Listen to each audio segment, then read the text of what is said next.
Hello to everyone.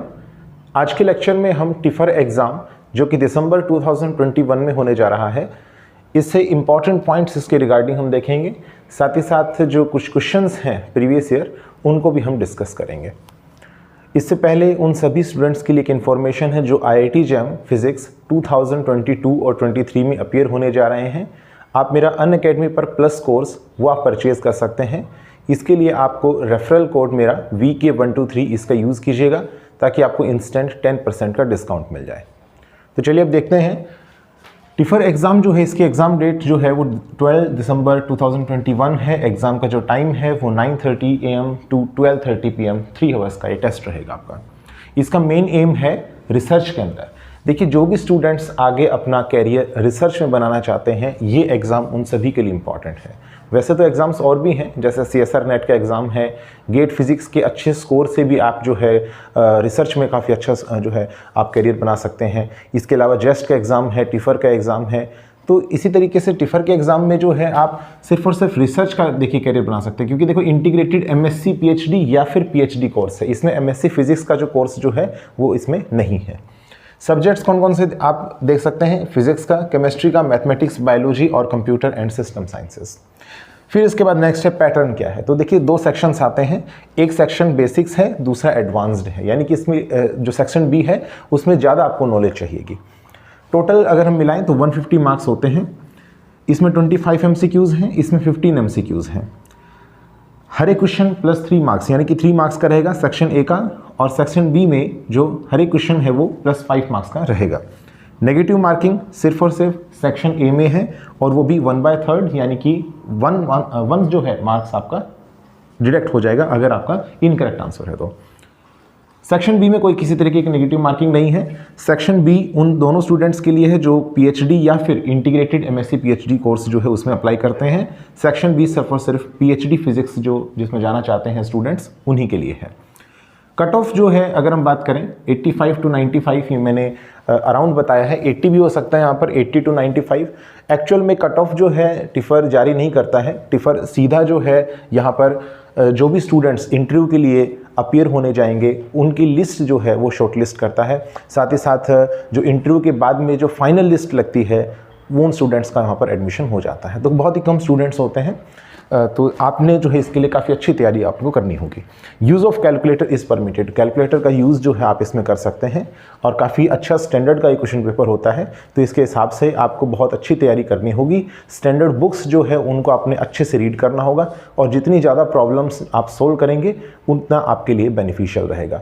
आपको पता है हर एग्ज़ाम के लिए मैं यही सजेस्ट करता हूँ कि mathematical physics, classical mechanics, quantum mechanics, electronics और जो इलेक्ट्रिसिटी, मैग्नेटिज्म या इलेक्ट्रोमैग्नेटिक थ्योरी है, ये 5 सब्जेक्ट सबसे ज़्यादा इंपॉर्टेंट रहते हैं।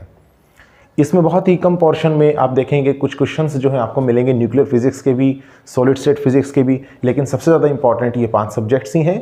तो इन 5 सब्जेक्ट्स के लिए जो भी इंपॉर्टेंट बुक्स हैं, जैसे ग्रिफिथ्स की है, उनकी प्रॉब्लम्स को सोल्व करने की कोशिश कीजिएगा। मतलब इसके अंदर तो हायर थिंकिंग चाहिएगा। जैसे अगर आप CSR NET, GATE physics exam, JEST physics exam, इनके जब प्रीवियस ईयर क्वेश्चंस कर लेंगे तो एक स्टैंडर्ड बनता है आपका। जब आप टिफ़र एग्ज़ाम्स के जो प्रीवियस ईयर क्वेश्चंस है वो आप करेंगे तो उसमें आपने गलतियां नहीं करनी है, क्योंकि हर एक क्वेश्चन का कुछ ना कुछ स्टैंडर्ड होता है, और यहाँ स्टैंडर्ड बहुत हाई होता है। ठीक है, बहुत हाई भी नहीं कहेंगे, लेकिन ऐसा है कि आपको अच्छी नॉलेज जो है वो चाहिएगी यहाँ पर। तो इसका जो क्वेश्चन पेपर है वो आप डाउनलोड भी कर सकते हैं ऑफिशियल वेबसाइट पर। 2021, 20, 19, 18 सभी आपको क्वेश्चन पेपर्स यहाँ अवेलेबल हो जाएंगे। अब मैं इसी में से ही जो है कुछ 3-4 क्वेश्चंस प्रीवियस ईयर में डिस्कस करता हूँ। देखिए, फर्स्ट क्वेश्चन की बात करते हैं। इसमें आपको एक 3 डायमेंशनल ऑब्जेक्ट है जिसका मास कैपिटल M दिया हुआ है। ये एक स्फेयर है, इस कंप्लीट कोई ऑब्जेक्ट कहने लग रहा है। ये हमारे पास एक स्फेयर है, स्फेयर का रेडियस जो है वो R गिवन है, डेंसिटी गिवन नहीं था बट यूनिफॉर्म डेंसिटी गिवन था, इसलिए मैंने इसको अज्यूम कर लिया रो। फिर इसके बाद एक कैविटी जो है, यानी कि एक जो स्मॉल स्फेयर है, इसमें से स्कूप आउट कर लिया, और इसकी जो डायमीटर है वो आपको कैपिटल R गिवन था, तो यहाँ से रेडियस हो जाएगा R/2। यूनिफॉर्म डेंसिटी है, इसलिए इसको भी मैंने क्या अज्यूम किया है, रो अज्यूम किया है। अब ये AB एक्सिस है अबाउट द टेंजेंट, ठीक है, इस स्फेयर के भी, इस कैविटी के भी। तो अगर ये टेंजेंट है तो इसके अबाउट ये रोटेट करने लग रहा है object with constant angular velocity omega. You to find out what is the moment of inertia of this object about AB axis. तो किस तरीके से करेंगे, देखो मास ऑफ ऑब्जेक्ट जो है it is given out to be m, ठीक है, अकॉर्डिंग टू द क्वेश्चन। और ये हमारे पास हो जाएगा 4/3, यानी कि देखो ये हमारे पास स्फीयर का कितना मास है और ये हमारे पास में जो कैविटी है इसका कितना मास है। तो 4/3 पाई r³ रो माइनस में 4/3 पाई और इसका जो रेडियस है वो r/2 है क्यूब रो। इसको सोल्व करेंगे तो यहाँ से 7/6 पाई r³ रो जो है यहाँ से आ जाएगा। फिर इसकी वैल्यू हम कैलकुलेट करेंगे तो ये वैल्यू आ जाएगी, यहाँ से आप देख सकते हैं 6m/7। इसका हम आगे यूज़ करेंगे, इसलिए मैंने सबसे पहले इसको फाइंड आउट कर लिया। Next, moment of inertia of this object about AB axis, this is given as moment of inertia of this sphere about AB axis minus moment of inertia of cavity about AB axis. और ये हमारे पास tangent है दोनों cases के अंदर, क्योंकि ये भी एक स्फीयर है और ये भी एक स्फेरिकल कैविटी है। तो 7/5 mr² जो है इसका फॉर्मूला होता है। मास की जगह पर हमने यही वैल्यूज़ वापस से रख दिया है, ठीक है। और जो डिस्टेंस है, परपेंडिकुलर डिस्टेंस, वो इस कैविटी के लिए कितना हो जाएगा, r/2 हो जाएगा, r/2 हो जाएगा। और इसके लिए कितना होगा, इसके लिए हो जाएगा कैपिटल R, ठीक है। इसके लिए कितना हो जाएगा, कैपिटल R हो जाएगा। ओके, अब यहाँ पर जो है आपको जब सोल्व करेंगे आप यहाँ से तो आपके पास ये वैल्यू आ जाएगी और इसमें 4/3 पाई r³ रो की वैल्यू हमने यहाँ से 6m/7 रख दिया है। सोल्व करने पर आंसर जो आएगा वो है 31/20 mr², ठीक है। चलिए नेक्स्ट क्वेश्चन देखते हैं। देखिए सेकेंड प्रॉब्लम में आपको गिवन है कि एक 2 dimensional simple quantum harmonic oscillator है और इस केस में जो मास गिवन है आपको वो कितना है, स्मॉल m, ठीक है। हर एक का मास कितना है, स्मॉल m है। नेक्स्ट आपको गिवन है कि हैमिल्टोनियन जो है वो ये है, ठीक है। अब क्योंकि 2 पार्टिकल सिस्टम है और एक क्वांटम हार्मोनिक ऑसिलेटर फॉर्म कर रहा है, इसका मास m है, इसलिए जहां पर भी मास m होगा वहां पर हम रिड्यूस्ड मास जो है उसको हम यूज़ करेंगे। एनर्जी आइगन वैल्यू आपने यहाँ से फाइंड आउट करना है। हम जानते हैं कि एनर्जी आइगन वैल्यू का फॉर्मूला होता है n+12 h⁻ω, बट यहाँ पर ओमेगा की जगह पर एंगुलर फ्रीक्वेंसी जो नेचुरल एंगुलर फ्रीक्वेंसी है उसकी जगह पर मैंने क्या यूज़ किया है, ω' यूज़ किया है। आपने नेचुरल एंगुलर फ्रीक्वेंसी की टर्म्स में ही आंसर को बताना है। यहाँ से आ जाएगा n+12 h और ये होता है √ में k/m, लेकिन यहाँ पर 2 बॉडी सिस्टम है इसलिए कितना आ जाएगा, म्यू आ जाएगा। Mu is reduced mass. Reduced mass की वैल्यू जब फाइंड आउट करेंगे तो ये हमारे पास आ जाएगा m/2, जैसे पॉजिट्रोनियम में हम सोल्व करते हैं। इसी तरीके से जब हम इसको सोल्व करेंगे तो देखो √2 जो है ये हमारे पास बाहर आ जाएगा and this complete is n+12 h⁻ω, ठीक है। और ओमेगा क्या है, नेचुरल एंगुलर फ्रीक्वेंसी है। तो ये हमारे पास हो जाएगा आंसर।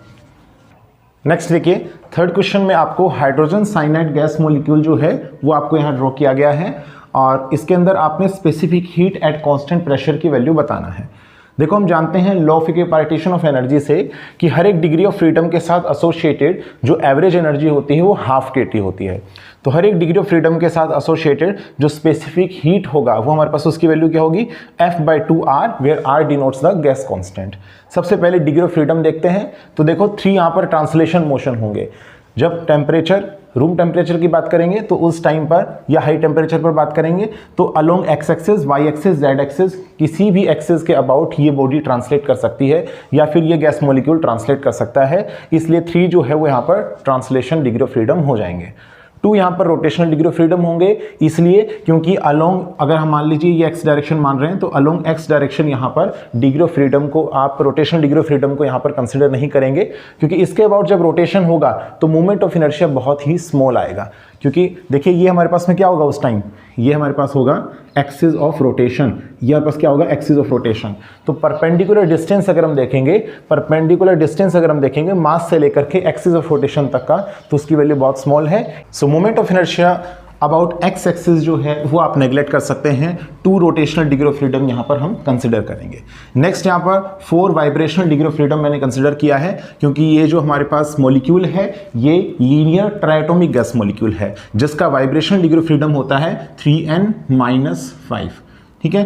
अब क्योंकि यहाँ पर नंबर ऑफ मॉलिक्यूल्स यानी कि इसके अंदर हाइड्रोजन, कार्बन और नाइट्रोजन तीनों चीज़ें हैं, तो यहाँ पर 3 हो जाएगा, माइनस में 5, सो 9 - 5 दैट मीन्स 4 हो जाएगा। सो 4 वाइब्रेशनल डिग्री ऑफ फ्रीडम। ये सिर्फ और सिर्फ kinetic energy, vibrational kinetic energy के डिग्री ऑफ फ्रीडम मैंने कंसिडर किए हैं, पोटेंशियल एनर्जी कंसिडर नहीं किए हैं, क्योंकि मैंने अज्यूम किया है कि ये मॉलिक्यूल कैसा है, आइडियल है। अगर आइडियल नहीं होता तो फिर यहाँ पर आप 8 कंसिडर करते, ठीक है। वैसे भी काइनेटिक थ्योरी ऑफ गैसेस के अकॉर्डिंगली जो पोटेंशियल एनर्जी होती है उसको हम क्या करते हैं, गैस मॉलिक्यूल का हम नेग्लेक्ट करके चलते हैं, ठीक है। तो टोटल डिग्री ऑफ फ्रीडम यहाँ पर हो जाएगा 3 + 2 + 4 that means 9। So specific heat at constant volume is find out to be 4.5 R। Now according to Mayer's formula यहाँ से specific heat at constant pressure की वैल्यू आ जाएगी 5.5 R। चलिए नेक्स्ट क्वेश्चन देखते हैं। देखिए नेक्स्ट क्वेश्चन है कि 2 न्यूक्लियाई हैं A एंड B और उनका मासेस आपको गिवन है कि B का जो मास है ये ट्वाइस है then the mass of A in this lab frame. ठीक है, लैब फ्रेम के अंदर आपको गिवन है, लेबोरेटरी फ्रेम में A की जो काइनेटिक एनर्जी है वो 300 मेगा इलेक्ट्रॉन वोल्ट है, B रेस्ट पर है और A B के साथ कोलाइड करता है to form a compound nucleus जिसका नाम दिया है C। अगर Q वैल्यू रिएक्शन की -30 मेगा इलेक्ट्रॉन वोल्ट है तो एक्साइटेशन एनर्जी जो है वो C की आपने फाइंड आउट करनी है। So A plus B goes to the compound nucleus C। Centre of mass का जो एनर्जी है वो आप कैलकुलेट कर सकते हैं। अगर आपको लैब फ्रेम की एनर्जी गिवन है तो इसका ये फॉर्मूला होता है, यहाँ से वैल्यू पुट करेंगे सभी तो यहाँ से आ जाएगा 200 mega electron volt. Now energy conservation लगाएंगे। एनर्जी कंजर्वेशन से यहाँ पर जो है Q वैल्यू आप फाइंड आउट कर सकते हैं। ये रिएक्टेंट साइड है, माइनस में प्रोडक्ट साइड, और ये हमारे पास गिवन है -30 mega electron volt. Centre of मास की जो एनर्जी है वो आप कैलकुलेट कर चुके हैं 200 मेगा इलेक्ट्रॉन वोल्ट। दोनों का आप ऐड करेंगे तो answer will be 170 mega electron volt जो है ये एक्साइटेशन एनर्जी कैलकुलेट हो जाएगी। तो अब आपको आज का लेक्चर जो है समझ में आया होगा। एक और इम्पॉर्टेंट इन्फॉर्मेशन, देखिए अगर आप टिफर एग्ज़ाम में जो है अपीयर होने जा रहे हैं तो ये है कि कुछ स्टूडेंट्स का डिमांड था कि टिफर का जो मॉक टेस्ट है वो प्रोवाइड कीजिए सर, क्योंकि टिफर का मॉक टेस्ट जो है वो आपको मिलने वाला नहीं है कहीं पर भी, और जो मिलता है वो बहुत ही अगर हम देखें तो रेयर चांसेस है, कोई ही यहाँ पर इंस्टीट्यूट जो है टिफर एग्ज़ाम का आपको जो मॉक टेस्ट है वो प्रोवाइड करेगा। ठीक है, तो यहाँ पर ये मत कीजिएगा कि सर एक से ज़्यादा मॉक टेस्ट बनाइए, ऐसा इसलिए क्योंकि एक तो देखो टाइम कम रहता है और जो क्वेश्चंस का लेवल है वो भी अच्छा देना होता है। जिस हिसाब का सच में टिफर एग्जाम होता है उसी हिसाब के मैं क्वेश्चंस पुटअप करूँगा यहाँ पर। तो एक मॉक टेस्ट जो है उसके लिए आप मुझे बता सकते हैं कमेंट बॉक्स में। अगर आपको टिफर एग्ज़ाम का मॉक टेस्ट की ज़रूरत है तो आप मुझे यहाँ पर कमेंट बॉक्स में बताइए ताकि मुझे पता चले कि कितने स्टूडेंट्स को यहाँ पर जो है नीड है इसकी। ठीक है, तो ये आप मुझे कमेंट बॉक्स में बताइएगा। तो नेक्स्ट लेक्चर में मिलते हैं, तब तक के लिए थैंक यू।